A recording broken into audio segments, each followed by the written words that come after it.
friends, today is Hebrews chapter 5. Every high priest is a man chosen to represent other people in their dealings with God. He presents their gifts to God and offers sacrifices for their sins. And he is able to deal gently with ignorant and wayward people because he himself is subject to the same weaknesses. That is why we must offer sacrifices. That is why he must offer sacrifices for his own sins as well as theirs. And no one can become a high priest simply because he wants such an honor. He must be called by God for this work, just as Aaron was. That is why Christ did not honor himself by assuming he could become high priest. No, he was chosen by God, who said to him, "You are my son. Today I have become your father." And in another passage, God said to him, "You are a priest forever in the order of Melchizedek." While Jesus was here on earth, he offered prayers and pleadings with a loud cry and tears to the one who could rescue him from death. And God heard his prayers because of his deep reverence for God. Even though Jesus was God's son, he learned obedience through the things he suffered. In this way, God qualified him as a perfect high priest, and he became the source of eternal salvation for all who obey him. And God designated him to be a high priest in the order of Melchizedek.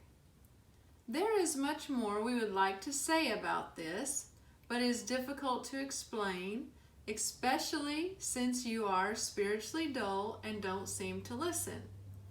You have been believers so long now that you ought to be teaching others. Instead, you need someone to teach you again the basic things about God's Word. You are like babies who need milk and cannot eat solid food. For someone who lives on milk is still an infant and doesn't know how to do what is right. Solid food is for those who are mature, who through training have the skill to recognize the difference between right and wrong. That is the end of chapter 5. If you want to know more about this priestly order of Melchizedek and how sacrifices were offered before Jesus came, there's lots of information about it in the first several books of the Old Testament. And so the writer of Hebrews, he's writing to Hebrews who are Jewish people, and so they would understand what he's talking about.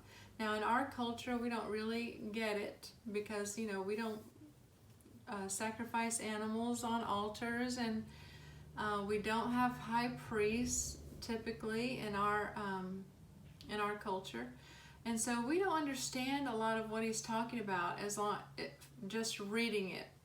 So if you want to know more about that, I encourage you to go back and look in Genesis, Exodus, Leviticus, Numbers, Deuteronomy. You'll find lots and lots that will help you understand more about what this writer is saying. And we also can see that he's writing to people who may not understand a whole lot about the plan that God had for Jesus to become the Messiah. And so, we could walk across the Principal Bridge to us in America right now and say, well, Lord, are my spiritual senses dull? Can you help me to understand more?